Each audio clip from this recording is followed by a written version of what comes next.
Fala pessoal, eu sou o Rodrigo Eng e esse é mais um episódio do podcast do Layup, informação de bandeja sobre a NBA, em parceria com a Rádio Sport Clube, que você pode ouvir em radiosportclube.com ou no seu smartphone usando o aplicativo Radiosnet, disponível para iOS e para Android. Esse aqui é o episódio número 139 do podcast do Layup, que está sendo gravado numa quinta-feira, dia 13 de dezembro de 2018. E os assuntos de hoje vão ser os seguintes. No primeiro período, eu vou falar sobre o Toronto Raptors, que já se consolidou como a principal força da Conferência Leste, e após varrer o Golden State Warriors na fase regular, também está se consolidando cada vez mais como um candidato ao título de 2019. No segundo período, eu vou falar sobre o que está por trás da ameaça do proprietário do Phoenix Suns, o Robert Sarver, de tirar a franquia do Arizona e levá-la ou para Las Vegas ou para Seattle. No intervalo, no quadro Máquina do Tempo, nós vamos retornar até o dia 13 de dezembro de 1983, quando o Detroit Pistons bateu o Denver Nuggets em uma partida com 3 prorrogações e que teve o maior placar na história da NBA. No terceiro período, eu vou falar sobre o Malcolm Brogdon, alarmador do Milwaukee Bucks, que já foi eleito Rookie of the Year em 2017, e ele já está com a ficha dele de inscrição preenchida para ingressar no seletíssimo clube dos 50-40-90. E para fechar, no quarto e último período, eu vou falar sobre o desserviço que Stephen Curry prestou à ciência ao dizer que não acredita que o homem foi à Lua. Uma coisa tão grande, tão bizarra, tão grotesca, que eu acho que a NBA deveria tomar medidas para evitar que esse tipo de asneira continue saindo da boca dos grandes astros, né? Já aconteceu com o Kyrie Irving e agora com Stephen Curry. Então é isso, chega de delongas, vamos ao que interessa, o podcast do Layup está no ar. O Toronto Raptors já havia vencido o Golden State Warriors no Canadá, só que aquela partida lá foi decidida depois de uma prorrogação e o time californiano jogou desfalcado de Stephen Curry e de Draymond Green. Então, na verdade, o desempenho do campeão naquele jogo até pode ser considerado bom. Mas agora as duas equipes se reencontraram pela segunda e última vez, né, na verdade, nessa temporada regular, dessa vez na Califórnia. E deu o Raptors outra vez, de uma forma até certo ponto inusitada. Ele venceu com extrema facilidade por 20 pontos de diferença, desfalcado do Kawhi Leonard e com o Golden State Warriors contando com força máxima no seu quinteto titular, exceção feita a DeMarcus Cousins, que ainda nem estreou, né?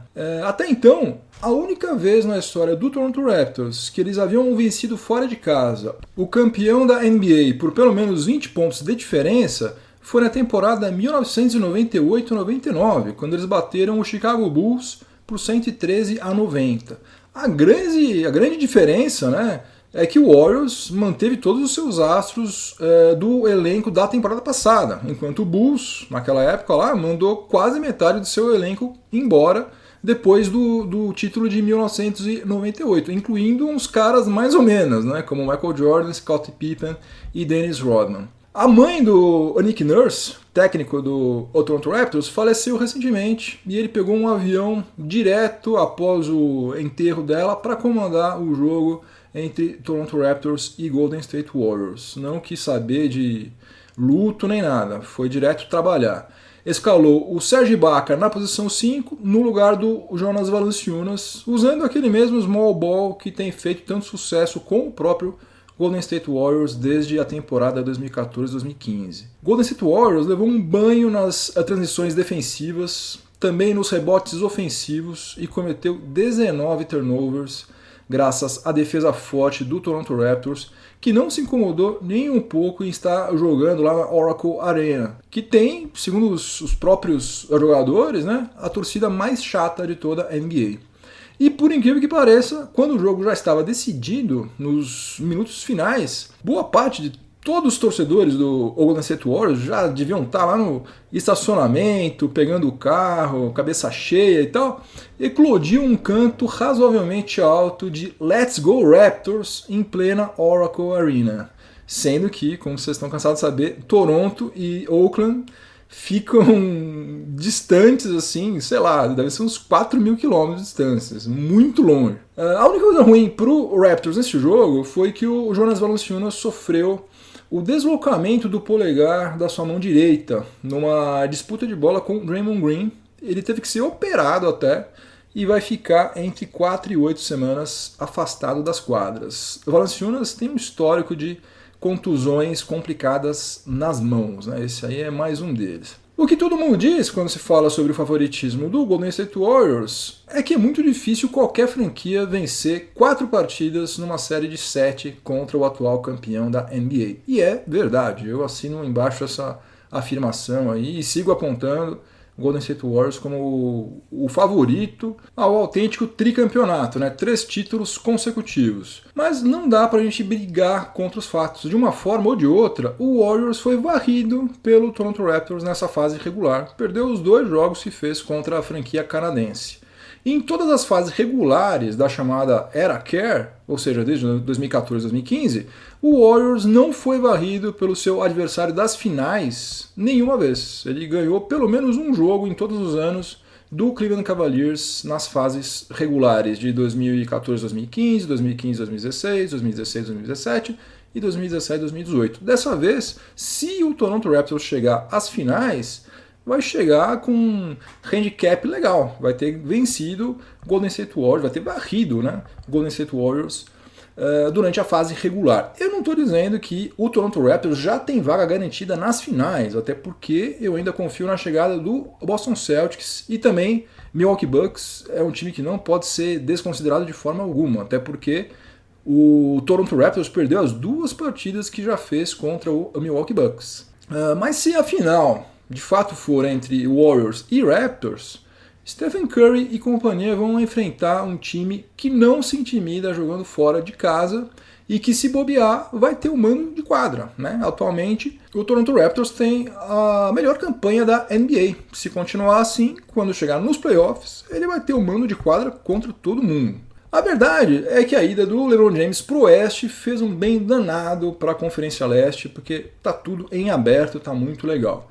Agora, uma coisa que a gente já pode começar a pensar desde já, porque existe uma probabilidade grande que isso aconteça, é o seguinte: se o Toronto Raptors acabar a fase regular com a melhor campanha da NBA, há grandes chances de que o MVP seja escolhido entre os jogadores de qual time? Do Toronto Raptors. Nesse caso aí, as chances são maiores ainda de que esse cara seja quem? Kawhi Leonard. E nessa hipótese, o Kawhi Leonard vai se juntar a Hakeem Olajuwon. Eles vão ser os únicos jogadores na história da NBA a serem eleitos MVP das finais, pelo menos 2 vezes eleitos Defensive Player of the Year e pelo menos uma vez MVP da temporada regular. No segundo período do podcast do Layup, em parceria com a Rádio Sport Clube, eu vou falar sobre o Phoenix Suns. Toda hora eu falo aqui no nosso podcast sobre uma realidade presente em praticamente todos os segmentos da nossa vida e também faz parte, obviamente, do universo da NBA. É aquela coisa, né? Cuidado, porque tudo que está ruim sempre pode ficar um pouquinho pior. E não é questão de ser pessimista, é questão de experiência, né? Essa história de, deixa como tá, que um dia as coisas se acertam e tal. Isso não acontece. Raramente acontece. A não ser que você se mexa para as coisas melhorarem, a tendência é tudo piorar. E por que eu estou falando sobre isso aqui nesse nosso segundo período do podcast do Layup? Porque se tem uma franquia da NBA que está se acostumando a ficar na pior, é o Phoenix Suns. Essa aqui vai ser a 9ª temporada consecutiva em que o time do Arizona não vai participar dos playoffs e a 8ª em 9 temporadas com campanha negativa. Nas últimas 9 temporadas do Suns só teve campanha positiva uma única vez. Pra você ter uma ideia de como as coisas estão ruins por lá, na última vez em que o Suns participou da pós-temporada, tinha no seu elenco titular Steve Nash, Amar Stoudemire, Grant Hill e Jason Richardson. Todos esses caras já estão aposentados. Hoje o Suns tem a pior campanha de toda a NBA, está com 4 vitórias em 28 partidas. Isso aí representa um aproveitamento de 14,3%, que é o pior da franquia desde a sua fundação em 1968. Tá ruim, né? Mas pode ficar pior. O proprietário do Phoenix Suns, que é o empresário Robert Sarver, ontem mandou o seguinte recado para o Conselho da cidade de Phoenix, ou seja, para os membros do poder legislativo da cidade. Ele falou basicamente o seguinte: ou os cofres de Phoenix bancam cerca de 65% das reformas para modernizar a Arena do Suns, cujo custo está estimado, as obras, né, estão estimadas em 230 milhões de dólares, ou ele vai simplesmente tirar a sua franquia do Arizona. E até já disse para onde que ele pretende levá-la caso isso aconteça.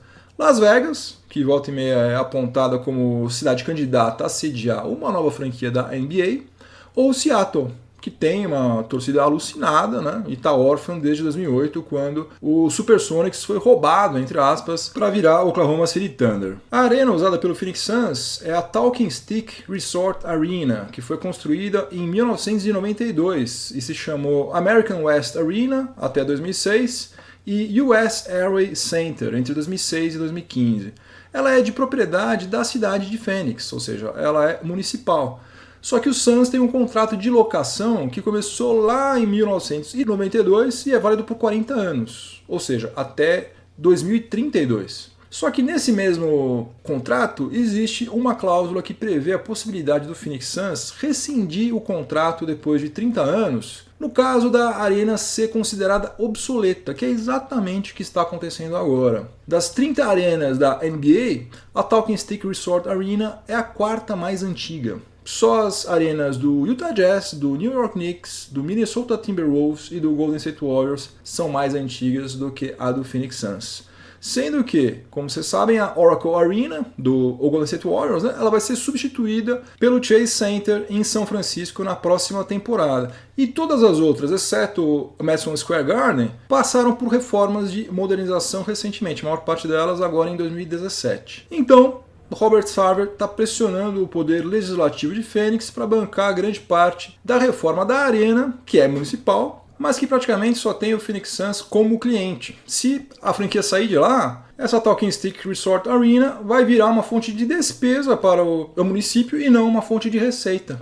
Lembrando que o Suns também tem um time da WNBA, o Phoenix Mercury, que ao contrário do irmão da NBA, já foi 3 vezes campeão, em 2007, 2009 e 2014. Então, a cidade de Phoenix tem muito, mas muito a perder se de fato essa mudança ocorrer. Eu espero que isso seja somente uma forma de pressionar os membros do conselho, né? Já vimos filme exatamente igual a esse recentemente, lá com o Milwaukee Bucks, e no final tudo deu certo. Eu acho difícil que o Suns saia de Phoenix, muito menos numa mudança para Seattle, né?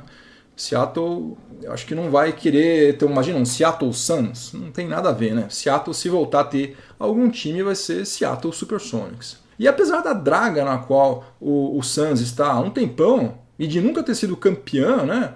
Foi vice em 76, perdendo para o Celtics naquela final polêmica, e em 92 perdendo para o Bulls de Jordan, Pippen, etc. A marca do Phoenix Suns tem uma história de meio século, né? Não faz sentido nenhum mudar de identidade agora, jogar no lixo meio século, né? A não ser que tenha muita grana envolvida nessa história. E aí, sim, é o único risco de verdade que eu acho que existe para o Suns, porque se tem uma coisa que transborda em Las Vegas é dinheiro. E é sempre bom lembrar aquele mantra, a NBA é um grande negócio. O Robert Sarver ele gastou cerca de 400 milhões de dólares em 2004 para comprar o Suns. E hoje, segundo o ranking da revista Forbes, a franquia vale 1 bilhão 280 milhões de dólares. Está em 17º lugar nesse ranking, na frente de outras franquias que já foram campeãs, como o Thunder, não como o Thunder, né? Foi campeã como o Seattle Supersonics, na frente de Atlanta Hawks, de Milwaukee Bucks, Detroit Pistons e de Sixers. Ou seja, o Sarver fez um negócio fabuloso, ele mais do que triplicou o capital dele em 14 anos. Só que se ele puder ganhar ainda mais grana transferindo a sede para qualquer outro canto, vai saber, né? Pode ser que ele tope fazer isso, vai saber o que passa na cabeça dele. Quanto mais grana para esses caras, melhor. E ele é um cara que não deve estar nem um pouco preocupado com o que vão falar dele caso ele faça isso, porque a reputação dele perante a opinião pública já é horrível. Em 2016 ele foi eleito o pior proprietário de franquias da NBA. Das 30 ele foi eleito o pior de todos. Agora, vai ser uma tremenda sacanagem, né? Não tem outro termo para usar. Tremenda sacanagem com os torcedores que estão prestigiando a franquia durante todos esses anos de seca, né? O Suns tem um dos piores públicos da NBA, né? Tá com uma lotação de cerca de 80% da sua arena. Só que isso representa uma média de 14.600 torcedores por partida. É gente demais gastando dinheiro para ver um time que precisa melhorar muito para a gente poder considerá-lo um time medíocre. É muito ruim mesmo. E se lembra que quando eu comecei o segundo período, eu estava falando sobre como tudo que está ruim pode sempre piorar? Pois é, esses torcedores aí, eles estão fazendo a parte deles para o Suns sair dessa draga miserável, né? Quem está devendo é o front office e, em última análise, o Robert Sarver. Pode se mudar para qualquer cidade dos Estados Unidos, do Alasca, da Patagônia, para onde ele quiser. Trabalhando desse jeito, o Suns vai ser um saco de pancada em qualquer lugar aonde estiver. Vai ser um saco de pancadas itinerante. E como vocês podem imaginar, essa história toda repercutiu pessimamente mal entre a torcida do Suns, né? Imagina só, um cara chega pra você e fala que, olha, o seu time, sabe esse seu time aqui que você torce há 40 anos? Então, pois é, eu acho que eu vou tirar ele daqui, viu? Imagina você ouvir isso, não dá pra ficar feliz, né? Então, eles já estão organizando um protesto contra Robert Sarver para a partida de logo mais contra Dallas Mavericks. Vai ser o seguinte, no primeiro quarto eles vão gritar o tempo inteiro "This is our team", ou seja, esse time é nosso, esse é o nosso time. No segundo período eles vão berrar "Sarver sucks", ou seja, Sarver é uma porcaria, é péssimo. Terceiro quarto, venda o time. Recado para quem? Para Robert Sarver. Venda o time, sell the team. Aliás, isso eles também vão berrar toda vez que o time adversário for cobrar lances livres, né? Quando o Suns cobra, eles ficam quietinhos para o cara ter concentração. Mas quando for o time adversário, quando for alguém do Dallas Mavericks, eles vão berrar "Sell the team". E para fechar, no último quarto, eles vão berrar "Sarver out", fora Sarver. E eu vou acabar este segundo período aqui reiterando a minha opinião, em geral, sobre essa história de termos novos times em Seattle, Las Vegas, St. Louis, né? Muita gente fala também sobre St. Louis. Eu acho ótimo, sensacional, desde que seja resultado de uma expansão da liga. Agora, se for para torcedores de uma cidade, seja ela qual for, ficarem órfãos, como aconteceu em Seattle, eu sou radicalmente contra. Chegamos ao intervalo do podcast do Layup em parceria com a Rádio Sport Clube e hoje é dia do nosso quadro Máquina do Tempo. Nós vamos retornar até o dia 13 de dezembro de 1983, quando o Detroit Pistons bateu o Denver Nuggets em uma partida com 3 prorrogações e que teve o maior placar na história da NBA. Esse jogo aí foi disputado em Denver, cidade que está localizada a mais de 1.500 metros de altitude em relação ao nível do mar. Em alguns pontos mais elevados, a altitude lá chega a 1.700 metros. Aí, por causa dessa característica geográfica, Denver é conhecida como Mile High City, né? Porque ela está a cerca de 1 milha de distância do nível do mar. Aliás, um parênteses aqui, né? Vou falar sobre uma coisa que não tem nada a ver com basquete, mas que me irrita profundamente. Será que algum dia os Estados Unidos vão ter a humildade de reconhecer que esse sistema métrico deles é uma porcaria, né? E quem sabe mudar para o que é utilizado pela maioria esmagadora e absoluta dos outros países na face da Terra, né? Porque não é possível. Além dos americanos, sabe quais são os outros países? Eu fui olhar isso aqui, fui pesquisar quais são os outros países nesse nosso planeta aqui que adotam o sistema métrico com polegadas, pés, milhas, galões e outras coisas malucas.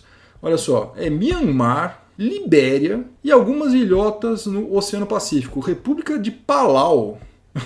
Imagina só, nem conhecia isso. Ilhas Marshall, Micronésia e Samoa. Só isso.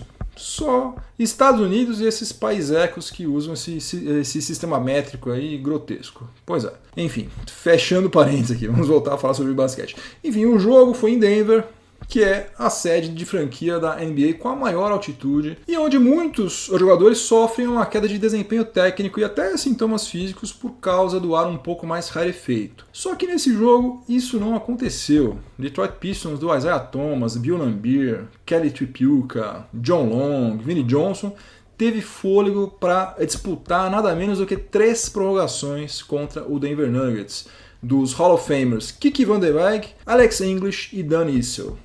O jogo teve placar final de 186 a 184 a favor do Detroit Pistons, placar esse aí digno de All-Star Game, né? E representou a quebra de nada menos do que 5 recordes da NBA que permanecem em vigor até hoje. Primeiro deles, essa aí foi a maior pontuação de um time em uma partida, né? Os 186 pontos do Detroit Pistons é a maior pontuação de qualquer time em um jogo da NBA até hoje, tirando All-Star Game, obviamente, né? All-Star Game é jogo festa, jogo exibição, estou falando de jogo competitivo. Segundo recorde, a maior pontuação combinada em uma partida, foram 370 pontos no total. Terceiro recorde, mais arremessos de quadra convertidos por uma equipe em uma única partida, 74 arremessos de quadra convertidos pelo Detroit Pistons. Quarto recorde, mais arremessos de quadra convertidos combinados em uma partida. Ao todo, Denver e Detroit converteram 142 arremessos de quadra. E para fechar, o quinto e último recorde é de assistências, mais assistências combinadas em uma única partida, 93 no total. E sabe quantas bolas de 3 pontos cada time precisou para passar da marca de 180 pontos marcados? Apenas uma para cada lado. Detroit Pistons chutou 2 vezes de fora do perímetro, converteu uma vez e foi exatamente a mesma coisa que fez Denver Nuggets. Tentou 2 vezes e matou só uma bola de 3 pontos. Então, no dia 13 de dezembro de 1983, o Detroit Pistons venceu o Denver Nuggets por 186 a 184, o maior placar na história da NBA. No terceiro período do podcast do Layup, em parceria com a Rádio Sport Clube, eu vou falar sobre estatística. Apesar de eu ser uma negação em matemática, uma das coisas que mais desperta o meu interesse na NBA são as estatísticas. Isso porque, por meio delas, a gente consegue, entre outras coisas, comparar as performances de jogadores que atuaram em épocas diferentes, desde que a gente respeite as particularidades de cada uma dessas épocas.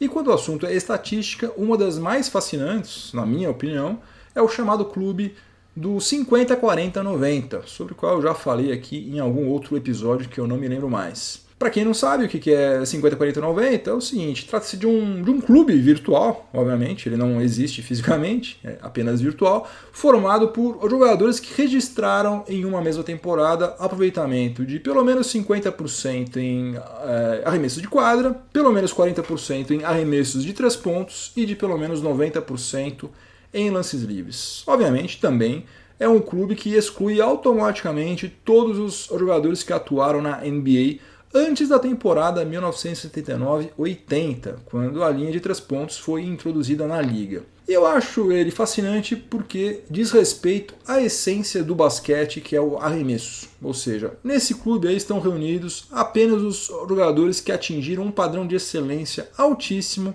em matéria de aproveitamento nos arremessos. Atualmente, o clube do 50, 40, 90 tem apenas 7 integrantes: Larry Bird, Mark Price, Reggie Miller, Dirk Nowitzki, Steve Nash, Kevin Durant e Stephen Curry. Ou seja, nas últimas 4 décadas, pensa nisso, nas últimas 4 décadas, só 7 jogadores atingiram esse patamar de excelência em pelo menos uma temporada. Aliás, eu acho que essa vaga no clube dos 50, 40, 90 deveria ter sido considerada para incluir o Mark Price no Hall da Fama.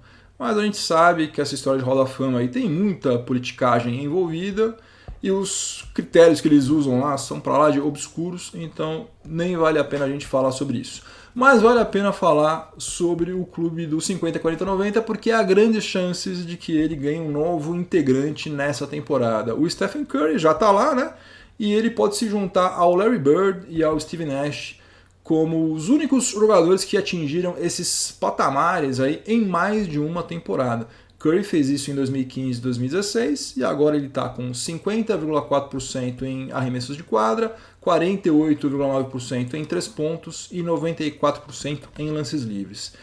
E o novo integrante, o novo possível integrante, é o Malcolm Brogdon, alarmador do Milwaukee Bucks, que foi Rookie of the Year em 2017. Ele está com 51,6% de aproveitamento nos arremessos de quadra, 46,7% em 3 pontos e absurdos 97,8% em lances livres.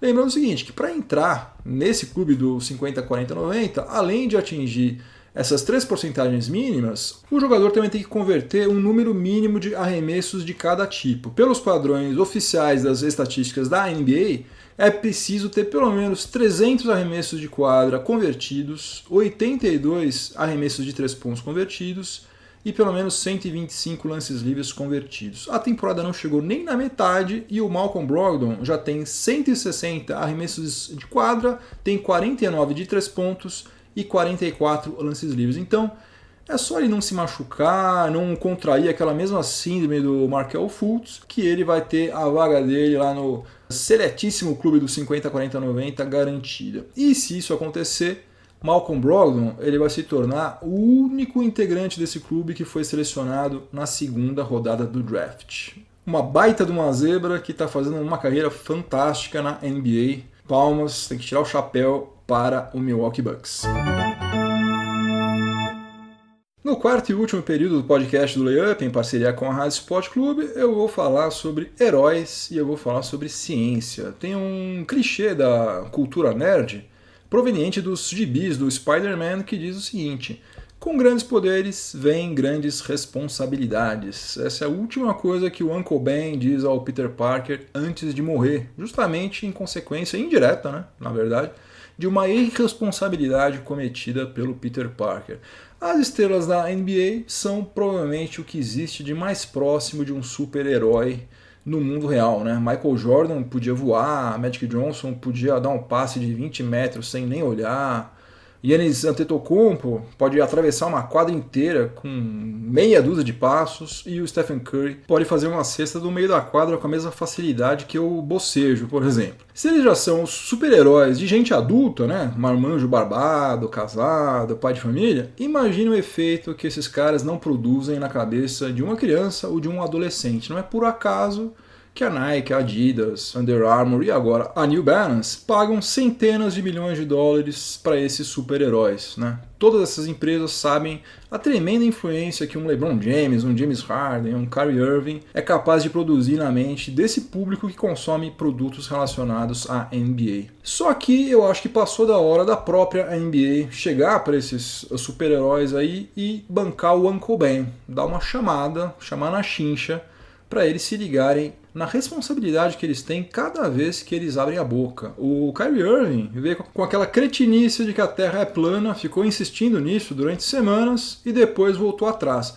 A gente não sabe se ele voltou atrás porque de fato ele se convenceu de que a Terra não é plana ou se algum agente falou que ele estava cavando a própria cova no mundo do marketing se ele continuasse falando essa groselha.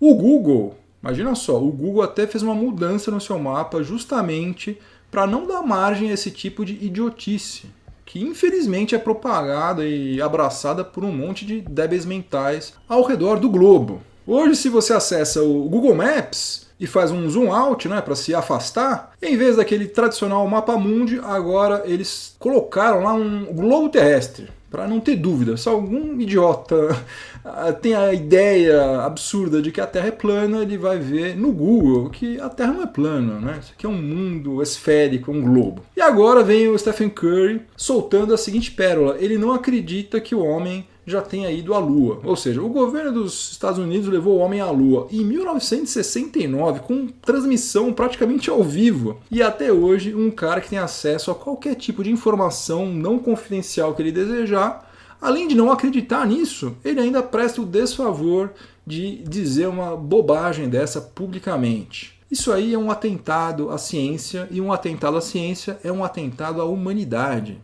Se hoje você entra numa máquina que escaneia todo o seu corpo, que encontra células cancerígenas e permite que você seja tratado, se cure e, sei lá, viva mais 20, 30 anos, é por causa da ciência. Todo mundo tem o direito de ter opinião, liberdade de expressão, beleza, mas ninguém tem o direito de gerar desinformação em massa, muito menos nos dias de hoje, quando tem gente que faz campanha contra a vacinação infantil. Gente, aliás, que só está viva falando bobagem por aí justamente porque foi vacinada quando era criança. Negar que o homem foi à Lua é como você negar um fato histórico irrefutável, como você negar que houve o Holocausto, negar que houve escravidão, Revolução Francesa e por aí vai. É um negócio absurdo. No caso do Curry, ele foi convidado para fazer uma visita à NASA, que não apenas está gastando trilhões de dólares para voltar à Lua, mas também para levar o homem a Marte. Somente isso, simplesmente isso. Ele já colocou o rabinho dele entre as pernas, já voltou atrás, mas o estrago da bobagem que ele disse já foi feito, né? Pode crer que agora tem um monte de adolescente debilóide trocando mensagem na internet duvidando sobre a ida do homem à Lua em pleno século XXI. Ou seja, estão usando parte da tecnologia que foi desenvolvida justamente no esforço do homem ir à Lua para negar esse fato. É um negócio realmente surreal. Isso que o Stephen Curry e o Kyrie Irving fizeram é um crime tão grave que eu acho que a NBA deveria intervir para tentar consertar as coisas. Da mesma maneira que a liga não é conivente com o uso de droga, com prática de violência doméstica, com crimes em geral, eu acho que chegou a hora também da NBA não ser mais conivente com a disseminação da ignorância. Afinal de contas, ignorância mata tanto ou mais do que arma de fogo, quanto droga, violência doméstica. Ignorância é um negócio perigosíssimo. Eu só não sei como que ela ia fazer isso sem parecer que está censurando, né? Mas alguém mais inteligente do que eu certamente seria capaz de bolar alguma solução, de preferência com o apoio da própria associação de jogadores. Fim de jogo, acabou mais um episódio do podcast do Layup, espero que vocês tenham gostado, obrigado pela companhia. Hoje, como é um episódio que fecha a semana, eu vou deixar minha trilha sonora para o final de semana, que dessa vez vai ser uma música nacional, uma música brasileira, Surfista Calhorda, que é a segunda música do lado A do álbum de estreia da banda porto-alegrense Replicantes. Esse álbum se chama O Futuro é Vortex, que foi lançado em 1986.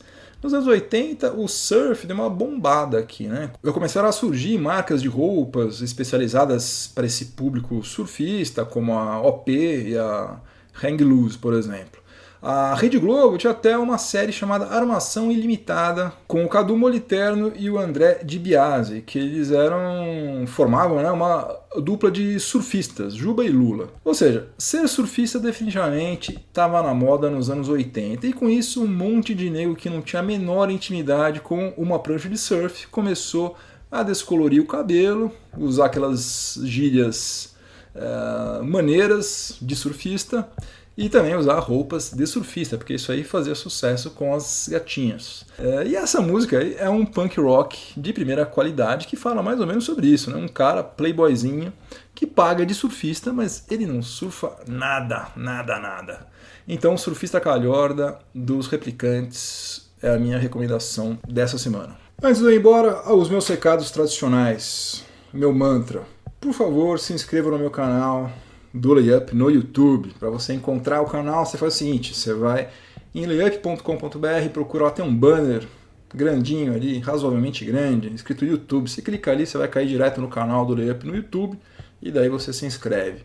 Esse é o jeito melhor de você achar, porque como ainda é um canal pequeno, tem 100 e poucos inscritos, talvez se você procurar no sistema de busca do YouTube você não me encontre, eu encontre algum outro canal que também se chama Layup e que não tem nada a ver comigo. Então esse método é o método mais certo. E lá você não vai encontrar nada por enquanto que você já não encontra nos podcasts, porque só estou colocando podcast lá. Mas a partir de 2019 você vai encontrar outros conteúdos que você não escuta no Spotify, na Apple, Google Play e tal. Vai ter coisa que você só vai encontrar lá. E eu quero mandar um grande abraço para o Renan Reis. Renan Reis é um novo inscrito no canal do Layup no YouTube. Valeu, Renan Reis. Você é o cara.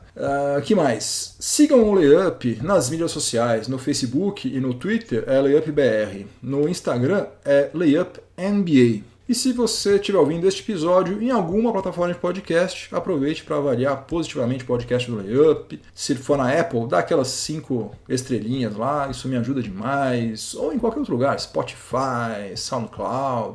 Se inscreva, faça tudo o que você pode fazer para me dar uma força para este projeto continuar no ar. E se você estiver ouvindo na Rádio Sport Clube, continue sintonizado por aí, porque vem mais informação esportiva de qualidade na sequência. Um ótimo final de semana, muito juízo. Se forem para a balada, voltem todos inteiras para casa. Semana que vem tem mais. Um abração. Tchau, tchau.